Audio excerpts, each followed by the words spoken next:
తీసుకొచ్చి ఈయన మా మీద కాల్పులు జరపడానికి మోటార్ సైకిల్ మీద వెళ్తున్నాడు, ఆగమని అడిగాము, ఆగకుండా మా మీద కాల్పులు జరపడానికి ప్రయత్నం చేశాడు. అప్పుడు మేము కాల్పులు జరిపితే ఈయన కాలుకి గాయమైంది. ఇదిగో తుపాకీ అని ఎక్కడో పాతది ఒక తుపాకీ తీసుకొచ్చి పెట్టారు. ఇట్లా షాజాదే కాదు, అక్కడున్న చాలామంది తమ కథలన్నింటినీ ఈ న్యాయమూర్తి పర్వీందర్ సింగ్కి వినిపించారు.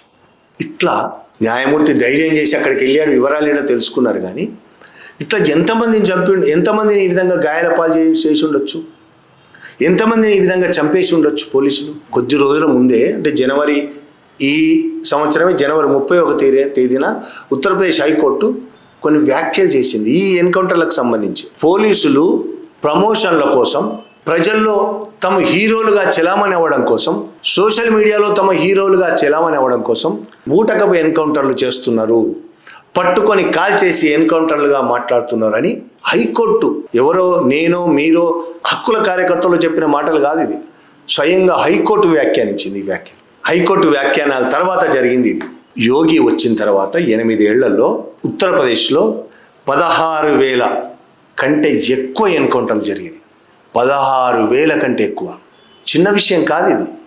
16,000 కంటే ఎక్కువ ఎన్కౌంటర్లు జరిగాయి. ఇందులో చనిపోయింది 266 మంది అయితే గాయపడ్డ వాళ్ళు 10,000 కంటే ఎక్కువ. ఈ 10,000 కంటే ఎక్కువ మంది గాయపడి అరెస్ట్ అయ్యి జైళ్లలో ఉన్నారు.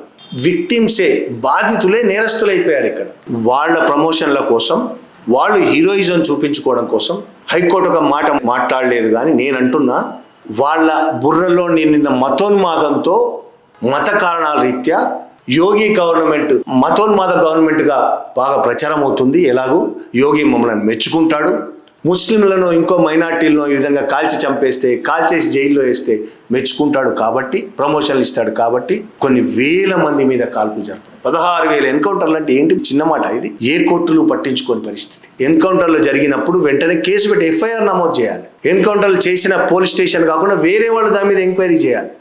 సుప్రీంకోర్టు గైడ్ లైన్స్ ఇవి.